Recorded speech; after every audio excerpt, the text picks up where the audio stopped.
welcome to our Can Captures podcast here. I'm here with Alex from Vidmob. Thank you so much for inviting us as well into your area here. I tell you, we've been recording some of these out in the sun, and it's so nice to be in some shade. Yeah. So appreciate the invite. Well, it is my pleasure. And this is one of those weeks where you really come to appreciate shade. Oh my goodness, yeah, I'm so good at shade hunting now. I'm just dipping in and out of them.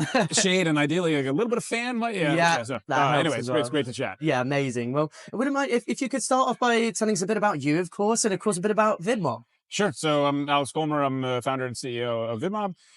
Started the company 10 years ago in the fall. Yeah. And we are a creative data company. So we help sort of the world's largest marketers build a first-party creative data asset. Yeah. So essentially the understanding of why a certain creative works and why other doesn't. Yeah. And then we help them operationalize that data the same way they're operationalizing their identity and audience data. Yeah. Across sort of all aspects of marketing. So helping them make smarter decisions in planning and brand toolkits, helping them improve production through human or Gen AI workflows, helping them make smarter media decisions, and helping them improve measurement. Yeah, well, fantastic. Vidmob's such an amazing business. In 10 years of that, tell me, how has the company changed in that time? How have those 10 years been for you? It's one of those things, like in some regards, it hasn't changed much at all, and in other regards, it's changed entirely. Yeah. So we've always been focused on driving business outcomes through better performing creative. Yeah. But originally we sort of got there through a marketplace which matched,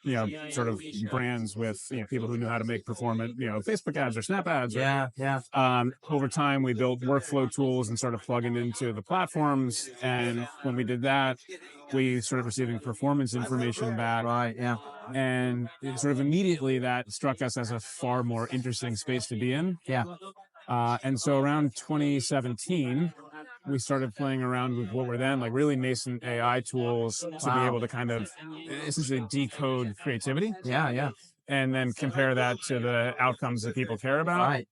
And, we've spent 7-8 years now basically creating the nomenclature and language around creative analytics and creative intelligence. Yeah, in the AI space for that time as well, right? Yeah, so now all of a sudden with AI, more broadly, it really feels like, in a sense, like this is the moment that we've been kind of waiting for a long time. Yeah, that's it. Well, we've had so many conversations around AI, especially in the last 12 months. Yeah. You're probably saying, hang on, we've been doing that for 8 years. But now it's just more Gen AI is coming into play and more evolving, right?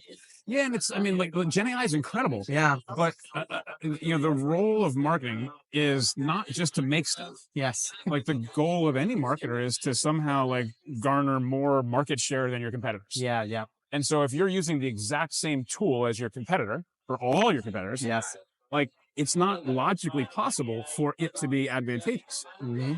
And so our view generally is that creative data, like the knowledge of what to make to drive the results you care about, that ultimately is the input that goes into what are otherwise amazing commodity tools to drive differentiated and non-commodity output. Fantastic. Yeah, well, that sounds great. And I know some of the conversations you've been having here in Cannes have been really great. I mean, what do you think of Cannes? What are your thoughts of being here? And maybe what sort of topics or conversations are you having?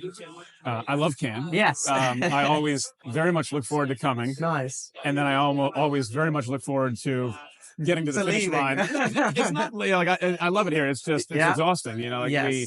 We end up, anytime you're meeting, with, folks from sort of 8-9 a.m. until, basically, late at night. Yeah. Those days are long, and it's good to take a break at the end. But no, Cannes is wonderful. It's a great opportunity for us to meet with our various, agency partners, clients, platform partners, measurement partners. Yeah. And so it's always one of my favorite weeks of the year. Yeah, amazing. Well, do you have any sort of like ways that you approach Cannes? I know, like I started with a swim this morning, and that was my way to sort of clear myself out. Do you have any tips or any advice really within that? I do. I think I'm probably going to betray the fact that I'm getting older, but when I get here, I like to go for a run and sort of like settle in. But generally it's like wear comfortable shoes. Yeah. Don't drink too much and go to bed at a reasonable hour. Easier said than done sometimes, right? Yeah, I feel like if I can do those things, then I end up having a great Cannes. Yeah. If you kind of fall off of any of those rules, you start to struggle. Oh, I'm sure. So what are you hearing is being talked about a lot in Cannes? Are there any sort of key themes you want to share? Well, I mean, listen, it's going to sound a bit self-serving, but I do think like sort of creative data, creative effectiveness tools, really do sort of seem like they're having a moment here. Yeah. And I get it. Like as everyone adopts more and more AI, like there's this sort of very clear sense that like there's three things that drive AI, effectiveness. The compute, the sort of the algorithms, and the data. Yeah.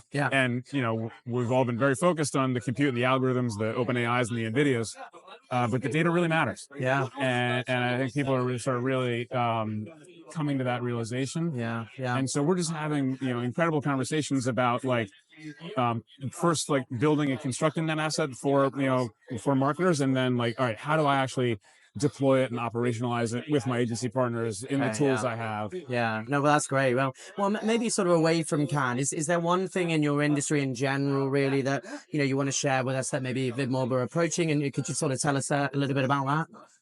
Yeah, sure. I mean, like, listen, we care about creative. Yeah. It's going to sound very strange to say that creative is important. Yeah. Especially at a festival of creativity. Yeah. But realistically, I do think the industry, at least on sort of the digital side, kind of got away from the importance of creative for, sort of a decade or so. Yeah. And there was this feeling that as long as you could target with incredible accuracy, it almost didn't matter what you said. Mm-hmm. And I think people now are realizing that as those sort of, targeting tools become, more and more, effective and, but also more and more generally available. Yeah. Creative is kind of becoming, as Meta would say, creative is the new targeting, or as Google would say, creative is the one place to differentiate. Right.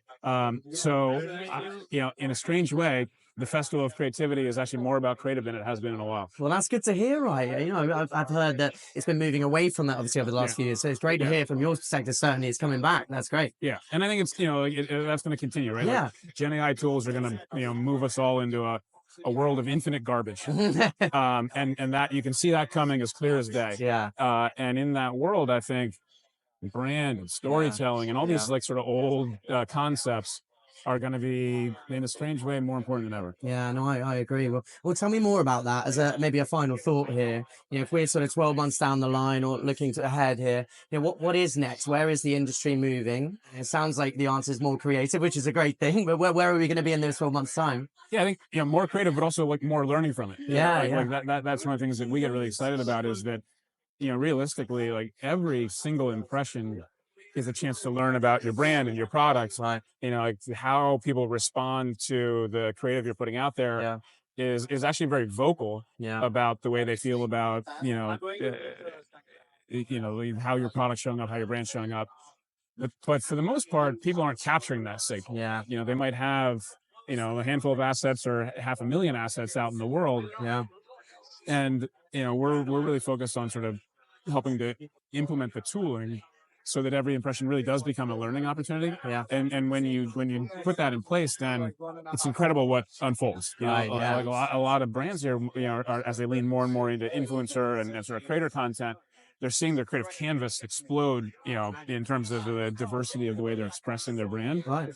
So much to learn. Yeah. And it's such a great opportunity. Yeah. And we love helping people do that. Well, that sounds exciting. It's an exciting 12 months ahead then, right? Yeah, no, it is. And, I think we feel very fortunate to be sort of in this moment with the incredible technology platform we have, with the capital we've raised, with the team we have, and with the partners that we have to hopefully drive a lot of impact. Fantastic. Well, it sounds great. Well, look, thank you so much for joining us. I really appreciate it on the of course. No, thank you. Yeah, and best of luck with the rest of camp. All right. Appreciate it. Yeah, more shade, more fan. Absolutely.